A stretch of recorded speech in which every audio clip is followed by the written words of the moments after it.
এরা গমের ভুসি খাওয়াই, অ্যাঙ্কারে ভুসি খাওয়াই, বুটের ভুসি খাওয়াই, ফ্যাসের গালায় ভুসি খাওয়াই, গুঁড়া খাওয়াই। এগুলো মনে হয় সকালে মনে হয় যে 7টার দিকে খাওন দিই, বুঝছেন। খাওয়াটা হাইরা গরু টু জাপা টাপা গোলমোল দিয়ে পরিষ্কার করে আবার মনে হয় 10টার দিকে আবার কাঁচা ঘাস খাওয়াই, বুঝছেন। খাওয়া দাওয়া গরু রেস্ট নয়, তারপরে মনে করেন আবার দুপুরে 2টার দিকে আবার মনে করেন যে গুঁড়া ভুসি এগুলো দেখে গরুরে খাওয়াই, আবার মনে হয় 4টার সময় আবার একটা খাওয়ান দিই, কাঁচা ঘাস একটা খাওয়ান দিই। গরু আছে, মহিষ আছে, গারল আছে। আর আপনার খাদ্যর দাম হিসাবে গরুর দাম তুলনামূলক হারে কম, পোষাবে কম। আর এখানে সিরাজগঞ্জের এখানে যারা লোকালি আছে ম্যাক্সিমাম দেখা যায় ঈদের আগে তারাই এখানে চলে আসে। এখানে আসার একটা সুবিধা আছে যে হাটের যে হ্যাসেলটা, এই হ্যাসেলটা তাদেরকে করতে হচ্ছে না। তারা তাদের পছন্দ অনুযায়ী গরু বের করে নিয়ে দেখতে পারতেছে।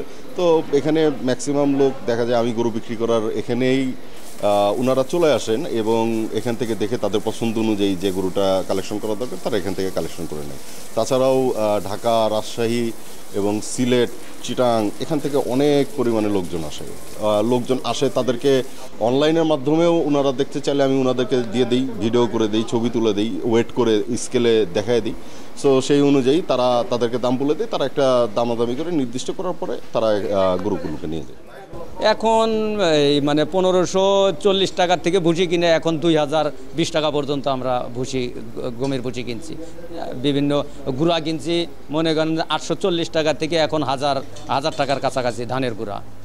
মানে এখন সব পর্যায়ে খাদ্যের দাম বেশি। যেরকম এই খড় কিনছি আমরা মনে করেন যে 5 টাকা পিস, এখন ওটা একটু বাইরে 7 টাকা হয়ে গেছে। মানে সবার দামই বাইরে গেছে। এখন যদি ইন্ডিয়া থেকে গরু না আসে তাহলে হয়তো আমরা মোটামুটিভাবে যে খাদ্য আছে কিছু লাভ হবে।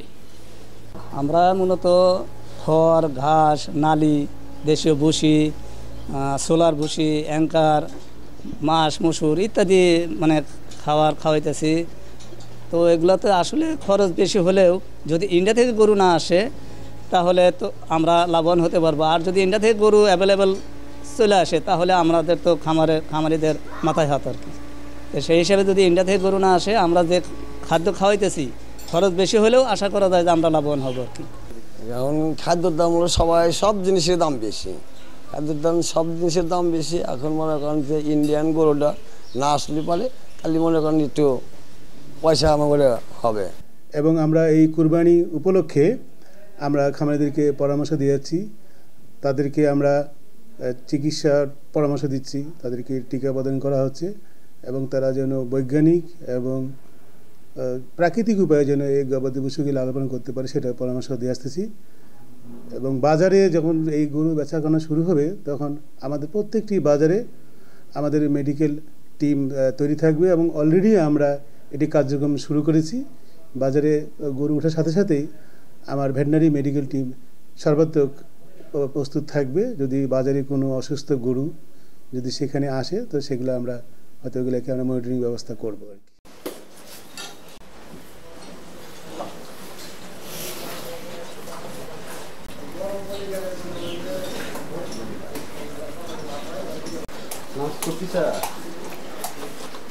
ভাই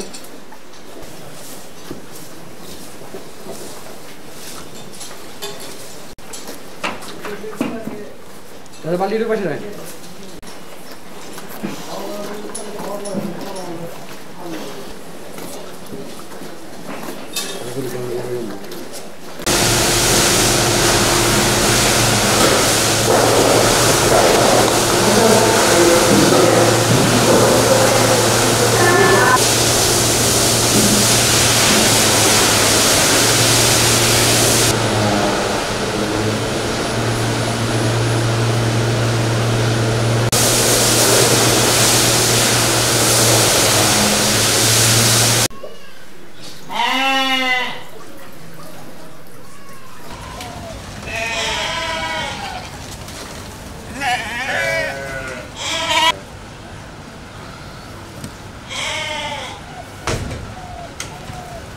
Garu, beram mother